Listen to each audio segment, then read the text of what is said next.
friends, my name is Joey. Welcome to my channel. I'm so glad you're here. This is the 6th video in my series that I started for 2025 called Pearls Reimagined, Not Your Known-As Pearls. Everything in this series is very avant-garde. The pearls for 2025 are not the typical pearls that have knots in between. And so far I have done necklaces, bracelets, earrings, and today I'm going to work on a pendant. So I have these 3 really cool stick pearls. They're Baroque sticks and they do not have, they do not have any holes, and I absolutely love these. So my plan is to wire these so that they are hanging on my pendant in this horizontal fashion. And then I found these. I can link these below. I don't remember where I got these. I picked these up somewhere. These I recently got. This is a Baroque freshwater pearl. They're all a little bit different shape, but they have a gold edge and the gold loops are already attached to it. So I think that's going to be going into my design. I'm also playing with some purity beads items. If you're not familiar with that, I was the first YouTuber to bring this to YouTube. I found this company at a bead show and got to talking to, it's a family business, got to talking to the owner and his son. And so I have an affiliate link. I'll put the link in the description box below. But all of their metal findings are solid brass. They're then plated and then they have an e-coating. So they are all anti-tarnish and they last a really long time, really high quality things. So I'm going to be playing with that. I have bead caps from them. I have this teardrop. I have all kinds of little spacers.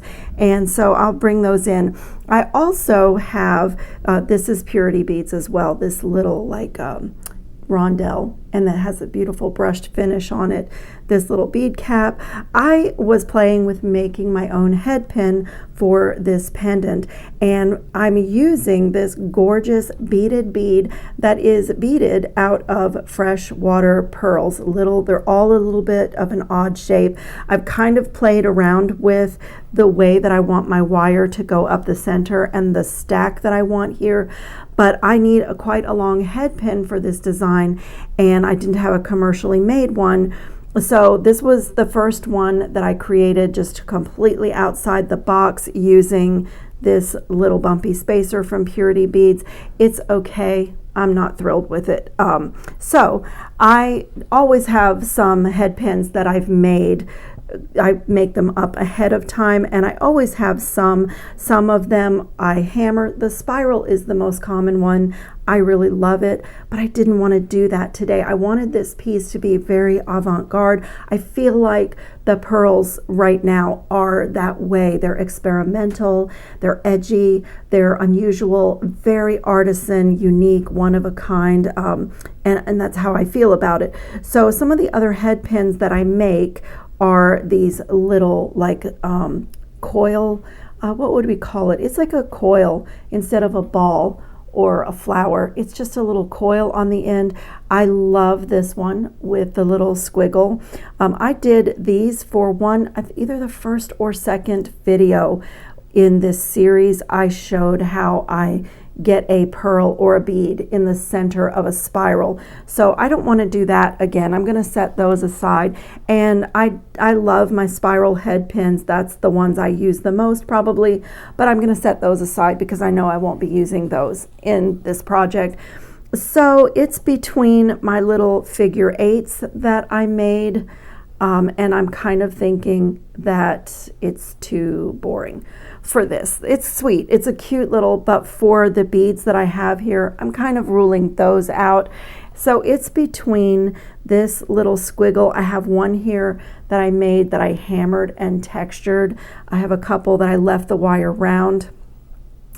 And so I will tell you guys, if you want to watch the video, I'm not going to do any head pins in this video, but when I started to create this project, I decided to stop everything and just make a bunch so I'll have them ready in my stash, and I filmed that. So I showed you how I do these little spirals, what tools I use. They're super easy. If you're a beginner, I hope you'll give this a try. It's wonderful, and then you can make your pin part any length that you want. If you're designing something that's dramatic and you need 5 inches, or you want to wire wrap and then embellish back down your pendant or whatever, you can do your head pin and give yourself as much wire as you want. So I love doing that, and like I said, I did a separate video just to show you how to do that. And I'm going to say, I do not consider myself a wire artist or an expert in wire.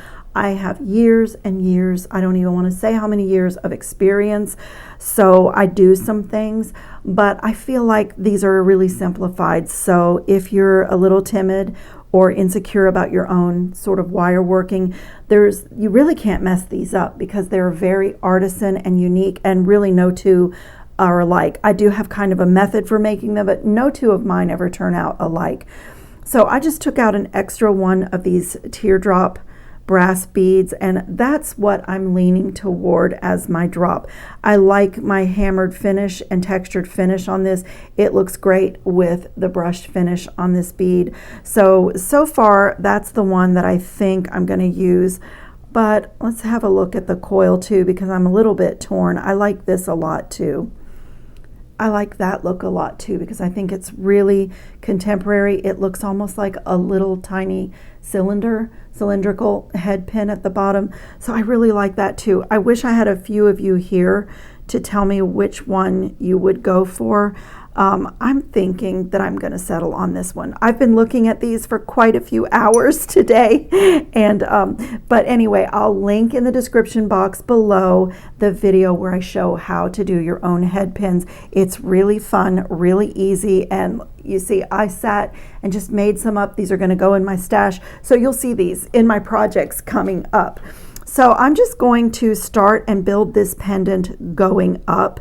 So I'll go ahead and get this component done. I'm going to take, let me take this off here, like right to this point. I kind of played with this beaded bead, and I have it where my wire is going up the part of it that I want it to. You can go like literally in any direction on this, and I just kind of played with it. And so let me just set it down here like that. I kind of played with it so that I know my wire is going to go right there. So I'm going to start with one of my teardrop beads. Let me set this aside. I'm going to use this little bead cap going down on the teardrop, and then my beaded bead. Whoops, I want to do one of these. These are so pretty, these brass rondelles from Purity Beads with the brushed finish. I like that, and it fits really nicely. And that's what I did on this pendant, is I sat here and I just played with things fitting together and just making a nice look. So then I'm going to do a little bead cap facing up, and it nestles right in that top part. It will do great once I wire wrap this. And then I'm going to put one of those little brass rondelles, and that's my final drop on this pendant. Set these aside, and let's get a wire wrapped loop in here. So I'm going to come right at the top of my bead and get a hold of that. I'm designating this the front, and I am doing a wire wrapped loop here instead of a simple loop, because I do want to tighten this down. I've already decided that this is going to be an articulated pendant, and I'm not sure of exactly how I'm going to attach it, but I'm going to use gold-filled diamond cut jump rings in between each of the segments. So it's an articulated kind of a totem pendant, if you know what that is. I've done a couple of videos on how to do a totem pendant. Jewelers do them with all different components, and sometimes each a different gemstone, and they're long and very linear and dramatic and just wonderful. And so this is going to be in that spirit. So since I know that I'm going to be attaching with a jump ring, I'm just going to do a medium-sized loop. Just going to bring that wire over. This bead is a little bit big, so I'm just going to have to work around it. Everything, you know, usually spins until I get it in place, but I like to center my loop, center everything, make a really nice loop there. And now I'm going to wrap down to the beads and, you know, just secure everything. So just start by wrapping. I do really neat wraps because that's what I like. I like to lay my wire right beneath the previous wire, so I have a really gorgeous coil. But if you like messy wraps that are a little bit random, it would look really good if you're working with Baroque pearls or freshwater pearls, because nothing is a perfect shape here. Everything is avant-garde and very artisan and very organic, you know, and not meant to be perfect. So I'm just going to get everything facing forward before I decide where I will end my wraps. That looks really great to me. It's a little bit easy to like tuck that wire in when your last bead is metal instead of a crystal or a glass bead. I'm just going to come and trim that wire. This is enough for a little component, and tuck that cut end. Don't want to see it. I certainly don't want to feel it. And now before I move on, I'm just going to line everything up. So that's the final drop on my pendant. And like I said, we're just embracing the wonkiness. I love seeing the wire in the middle of that pearl. I just love it. Okay, the next thing, I have laid in bed for I don't know how many nights trying to think how I want to do this. For my head pins and my wire wrapping, I use my Soft Flex 20 gauge wire. It has an anti-tarnish coating and it's my favorite wire. I really love this. And I'm going to use that same wire, but in the 26 gauge. I have a pretty long length of 26 gauge wire, that Soft Flex wire, and I'm going to do kind of a strange thing. I am going to find my two ends, and I'll do my best not to hit the camera and also to stay in the camera, but this is an awful lot of wire. It's very difficult to do this kind of a project underneath the camera lens. But I'm going to like bring this together and make this into one wire, and I'm going to do a wire wrapped loop right here on this end. So I'm going to like zhuzh this together and just kind of make it one wire, just like that. And then I'm going to come right here, grab both of those wires if I can, and then give it a 90-degree bend, and then come with my round nose pliers and just treat this like a normal wire wrapped loop. You see how my wire hanging out and bouncing everywhere, but I want my loop to already be in this wire before it's grabbing everything, before I start to wrap my stick pearls all together. So I'm just doing a normal wire wrapped loop. Get it as neat as I can, even though I have these long wires hanging off the edge of my table. So I just did a normal wire wrapped loop there. And now I'm going to start with my top, what I think is going to be my top pearl.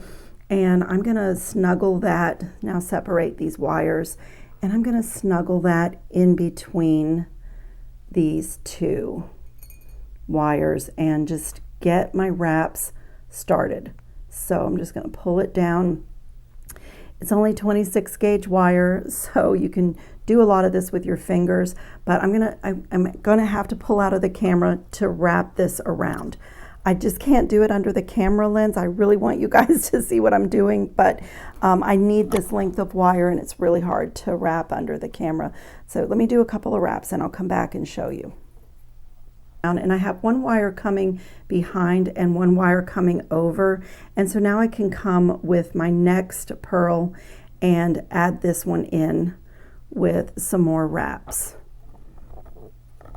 And same thing, come on this side. And I'm trying to do this as tight as I can. I am planning to like snuggle these more in the center of the sticks, but for right now I just want to get them wrapped. And then I'm going to get my third pearl in here and include that in my wraps. Maybe go around, get it nice and tight. I don't want to damage my pearls.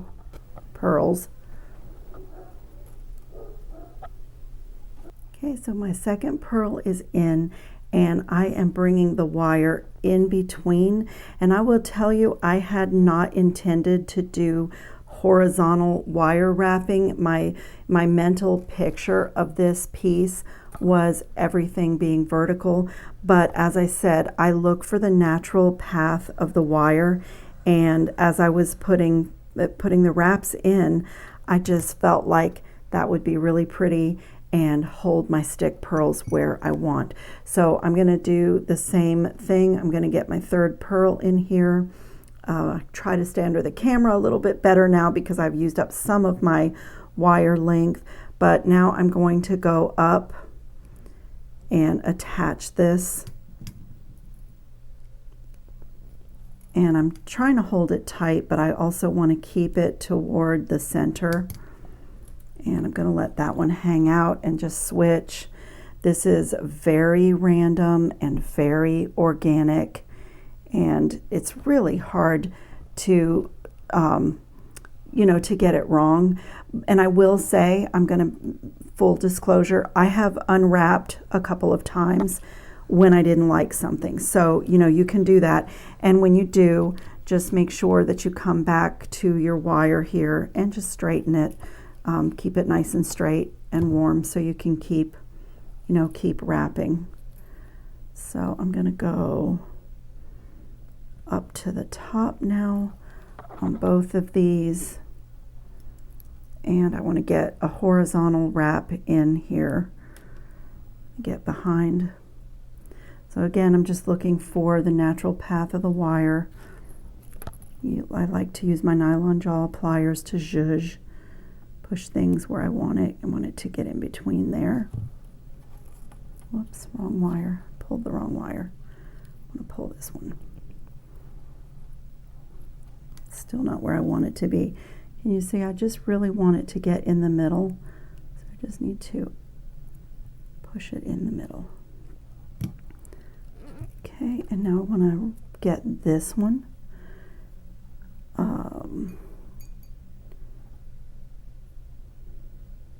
Over up to the top. No, this is gonna be my middle wrapping wire, and this one's gonna go up to the top on this side.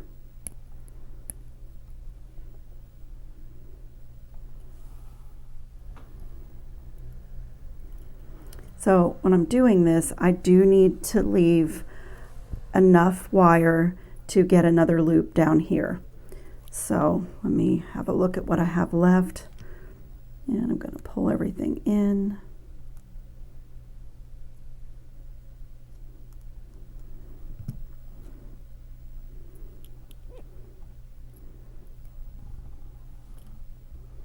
I'm going to get some of those horizontal wraps going.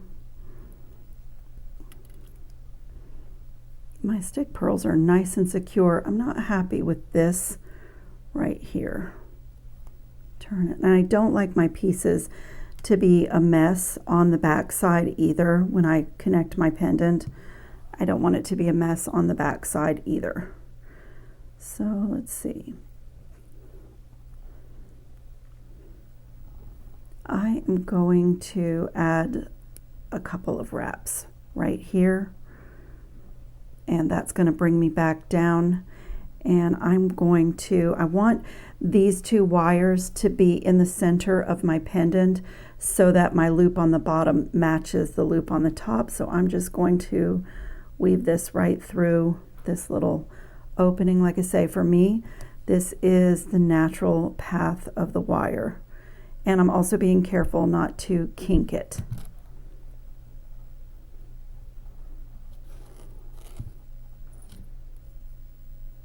Still not happy with that side right there.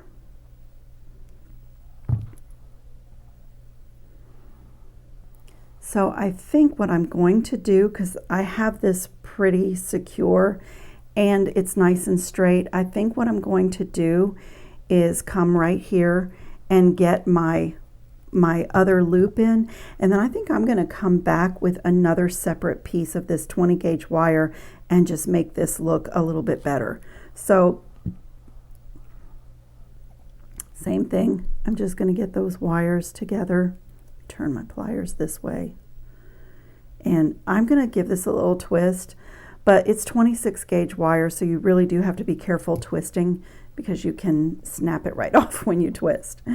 And then I'm going to do the same thing, get my plier in there, get a hold of both wires and just treat them like one wire and do a wrapped loop.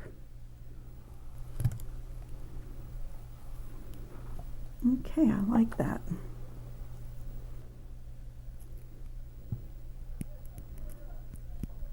When I've wrapped 2 wires as one, I just like to put my round nose pliers back in and just line them up, especially on this fine gauge, so it looks nice and neat.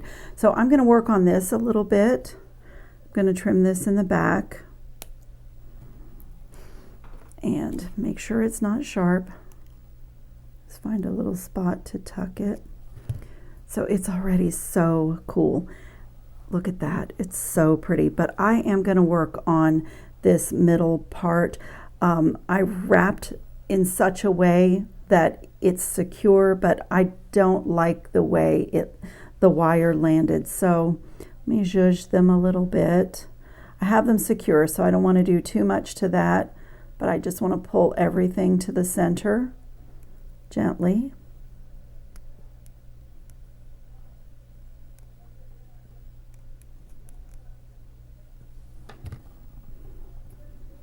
It actually looks really good. I'm still going to see about adding in a little wire. I just took a couple of scraps of that same 20 gauge wire. I'm just going to warm and straighten, and I'm just going to play with purely embellishing this little pendant. And let's see, I'm going to designate this the front, and I'm just going to get in here and do a couple of horizontal wraps on this design.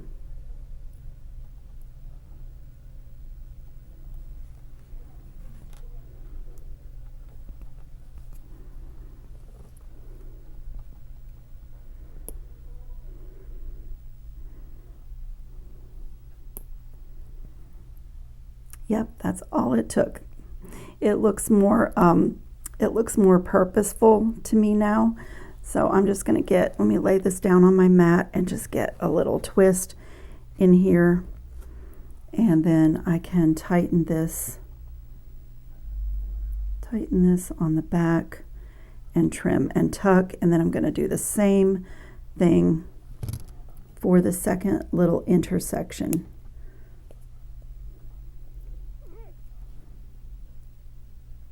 And here again, my nylon jaw pliers to flatten this to my pendant so it's not sharp.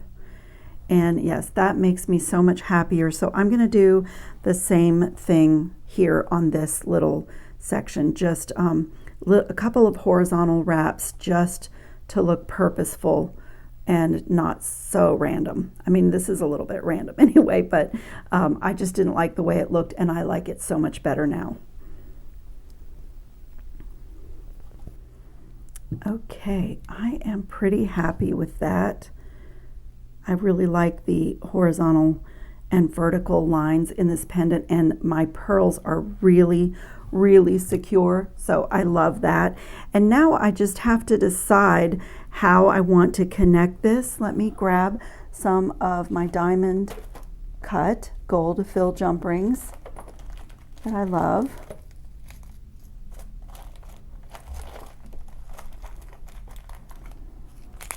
If you're not new to my channel, I am sure you have seen these. I have reordered these so many times. There are a few sizes. I think I'm going to go for the largest size. It's an assortment that you get, and they're very high quality. They're gold filled. They have a little weight to them. They're a little bit heavier gauge. I just love these little jump rings. They sparkle and glisten, and I just really, really love them. So I also have this I was going to share with you. This is from Jesse James Beads, one of their limited edition collections. It's the 18 karat gold collection, and it's a beautiful, high quality, gold plated, mother inlaid little donut. And I was playing with the idea of adding that maybe at the top of this pendant and just doing this connecting feet here. Again, I wish you guys were here. What do you think? And since I'm going to connect everything with jump rings, I can go ahead and connect it and see how I feel about it. So let's connect, and see how this little pendant is going to look.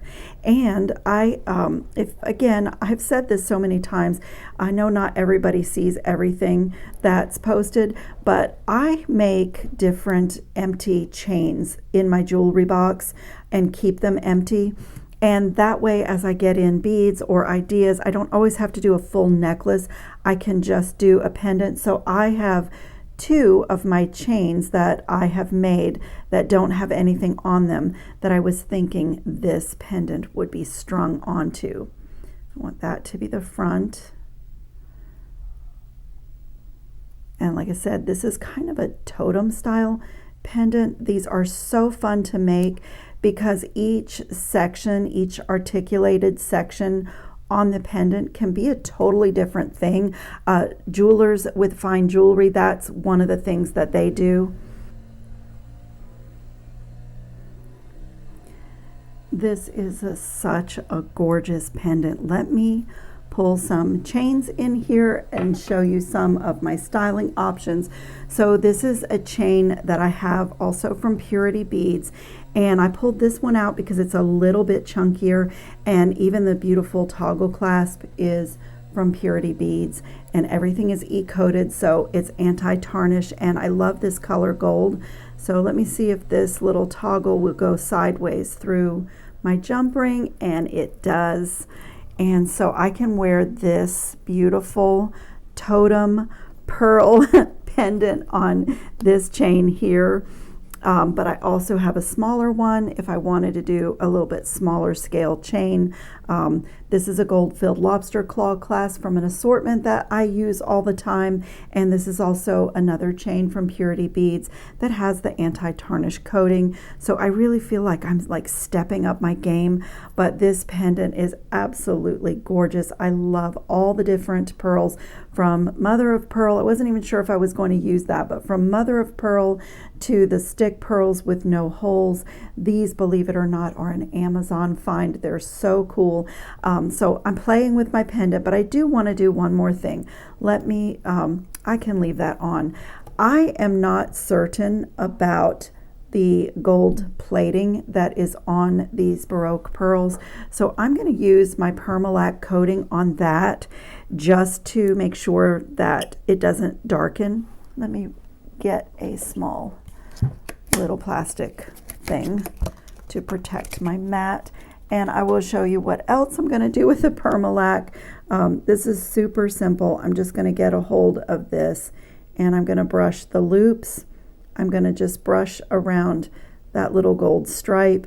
This is the semi-gloss of the Permalac, so if it touches a bit of the pearl, it doesn't do anything to the pearl. It doesn't damage it. It doesn't make it cloudy. It doesn't do anything. And I'm just going to make sure that that's covered.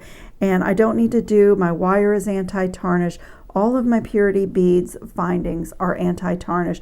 But since I hammered the anti-tarnish coating and textured it on this little head pin that I made, I am going to brush it with my Permalac coating and just let it dry. So that way, even though I've disturbed the anti-tarnish finish that was originally on the wire, it will stay looking like that. So I will put some pictures up at the end also I have started doing videos for the Jessie James Beads channel, and they will appear on my channel as well some of the time. So if you miss it on one channel, you'll see it on the other. And I'm going to be doing some of these collections that are limited edition, and I do have a discount code to the Jessie James Beads website. You can use it to subscribe to the Magical Mystery Bead Box or to shop the website. And if you use my link, it helps out the channel. It doesn't change any prices for you or do anything to you, but it does help out my channel. So I'll link Jessie James Beads. I'll link all of the things that I have shown here that I know where I got them, like these little Baroque pearls. I also have a discount code to Purity Beads, and I'll link that in the description box. And as I edit anything else that I think you might be interested in for your own work, I always put that there. And like I said at the beginning of the video where I show all the cool ways to make head pins, that's not all the ways, but it's my favorite ways and the most simple ways. So I'll link that video, and I thank you so much for watching. I have more videos coming for this series. I thought it was time to do a pendant, so I'm absolutely loving the way this turned out, and I hope everybody is safe and well and having fun on your beading mats. See you in the next video.